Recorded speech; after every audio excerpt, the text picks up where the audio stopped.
Hey, hello everyone. Today on my bench is another Nakamichi ZX-9. A little bit rough shape, 100-volt deck.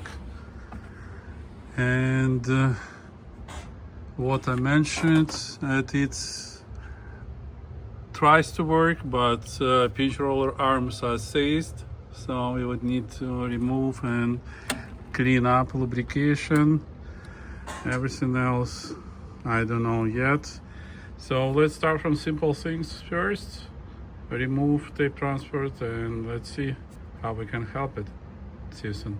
Okay guys, I was able to remove top, bottom cover and front panel. Already mentioned that deck was serviced before. I never like cups replaced here, these two cups.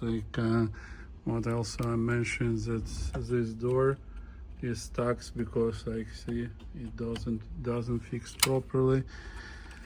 Right, same issues as usual.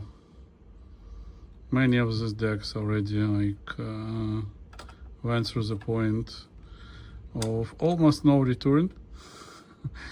Let me see how I would be able to restore this guy. See you soon. Okay. I removed tape transfer and continued disassembly, and I just don't understand who installed this belt. You see how uneven it is, and it's stretchy like belt from pants. Really.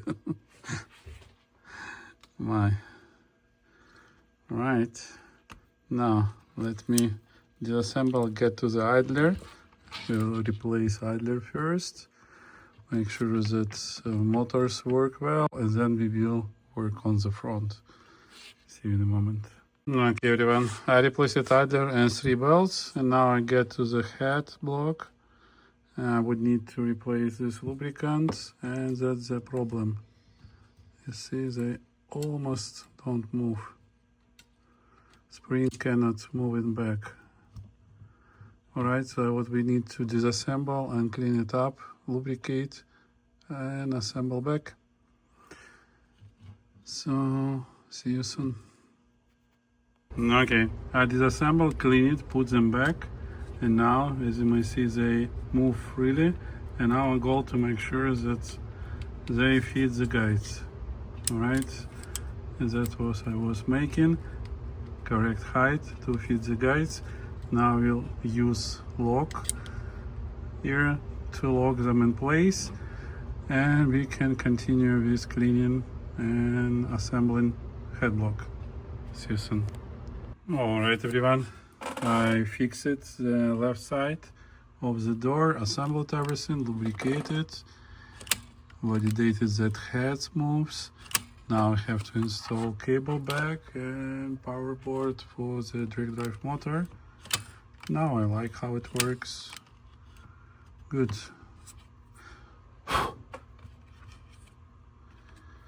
Really, it's everything coming up together. Let's see how it will behave. See you soon. Okay guys, I'm assembled everything back.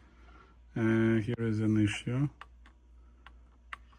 Everything works except the cam motor, and that's unfortunate. Let me see if there is a voltage power supply on it, and if it is, so probably I would need to disassemble everything one more time and like clean up this cam motor.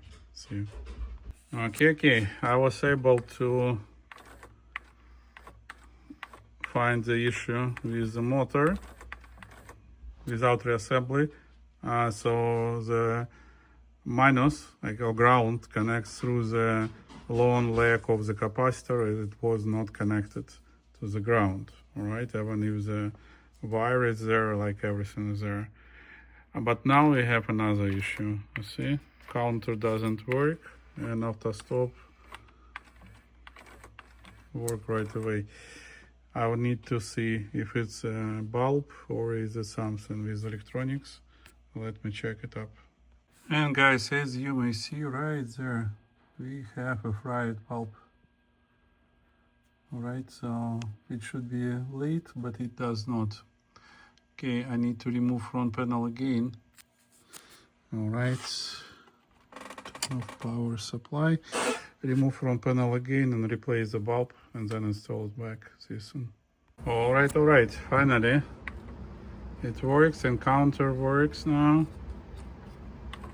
Reverse. Okay, play back.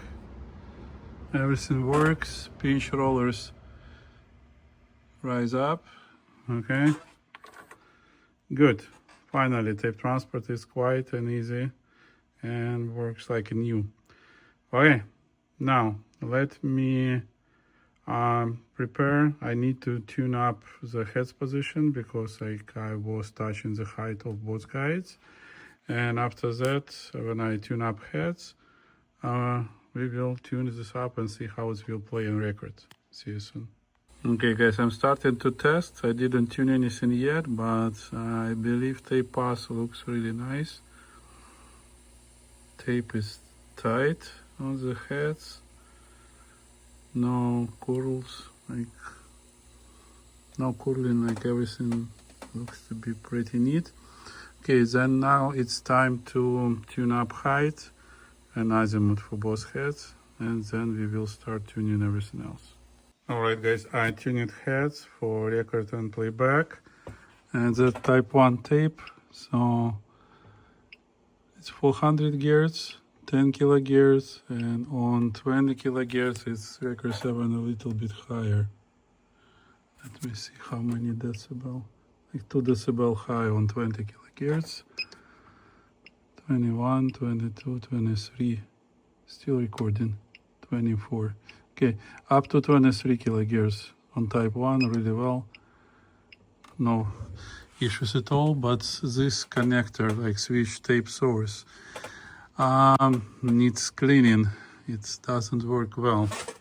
Let me see what I can do with it. So every time I switch source tape, it may or may not connect, or may connect one channel, not two. See, now it's just one channel in the source.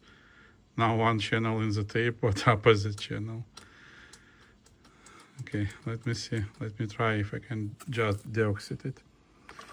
See you soon. Here guys, I removed the boards and I will now desolder this large switch because I cannot deoxide it. There is no good access, so I will desolder and disassemble it because it works super poor. I've seen many ZX-7, ZX-9s. That was probably the worst one with this switch, so have to disassemble it soon. Alright, now we see why it didn't work well. Alright, and that's how it looks inside. So let me clean all connections and then assemble, and let's see how it will work. See you soon. Alright, that's how shiny and bright the clean switch and deoxidize it. So now I will assemble it back and let's listen. Alright everyone, that would be the final part of this video. This deck appeared to be working pretty well.